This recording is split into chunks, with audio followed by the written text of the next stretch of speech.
frame. For this demonstration, I have colored the pieces differently so that you can distinguish them as they move around. The first step is to take all the pieces out of the frame and put them out on the table. This eliminates any reference point you have, so you don't notice that a substitution is taking place. Here you see the substitute section coming in from the side. It is only slightly larger than the original piece, but it's enough for the purpose of this puzzle. It actually increases its length by just a fraction. Of course, after this substitution is made, there's a problem with the way that everything lines up.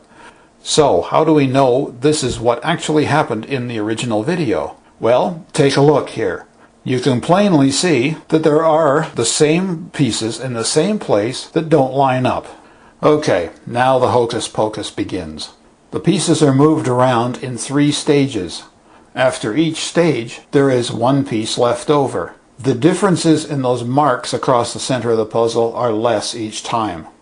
The lines are closer to lining up after each pass.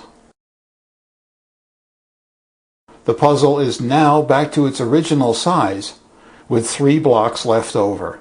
Now the frame brought back into the picture and the pieces put back inside it, and everything appears to be normal. There is only one way for this puzzle to work. One of the pieces must be substituted. There's no other way around it. However, it doesn't have to be one of the tiles or blocks, as we've seen in this example. There's another way to do this. We'll start off with all the pieces back in the wooden frame. The only difference with these pieces, they don't have any horizontal lines that would give away the secret. So, first step, take them out of the frame and put them out on the table. Next, we go through the same 3 stages of moving them around, and at the end of each stage there is 1 piece left over. Sounds pretty simple.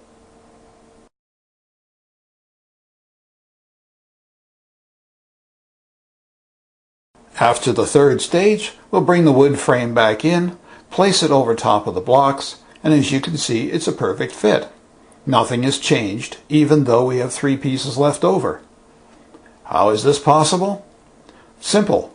The wood frame was substituted in this case with a slightly smaller version. As you can see by the comparison, there's very little difference in the 2 frames, but it's enough to give you the 3 leftover blocks. And so, this trick, like all others, requires sleight of hand. Sorry folks, there is no such thing as magic.